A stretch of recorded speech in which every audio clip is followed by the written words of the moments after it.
Destiné à informer le public sur un événement donné et à la sensibilisation aux divers produits en vente, banderoles et affiches de tout genre posées sur les panneaux publicitaires et murs à Brazzaville contribuent à la détérioration de l'image de la capitale, en témoignent ces images.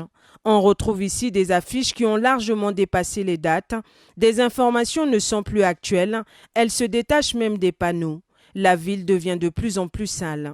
Ce n'est pas à nous les usagers, mais il y a un département conçu uniquement pour ça. Donc c'est à lui de faire des observations pareilles. Et s'il n'arrive pas à faire des observations pareilles, à qui revient la faute?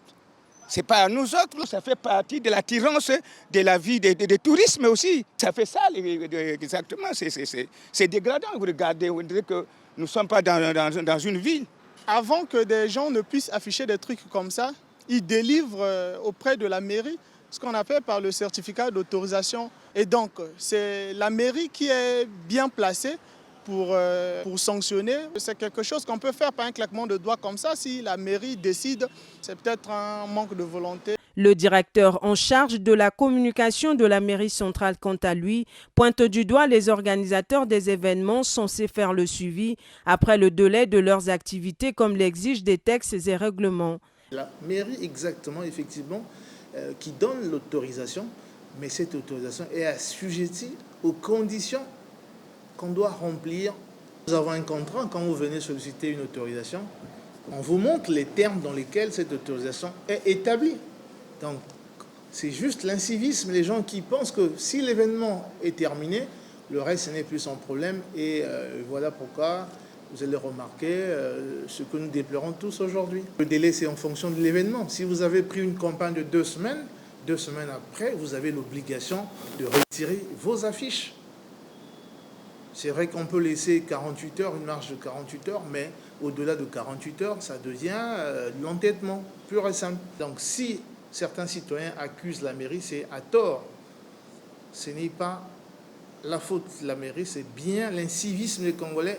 Chargé entre autres des questions de politique environnementale de la ville, de stratégie et de gestion des déchets en lien avec les banderoles, la Direction générale de l'environnement et de la propreté de la ville de Brazzaville plaide pour la conception des affiches qui n'impactent négativement sur l'environnement. Nous voyons de plus en plus des bâches qui sont utilisées pour faire des avis et des annonces.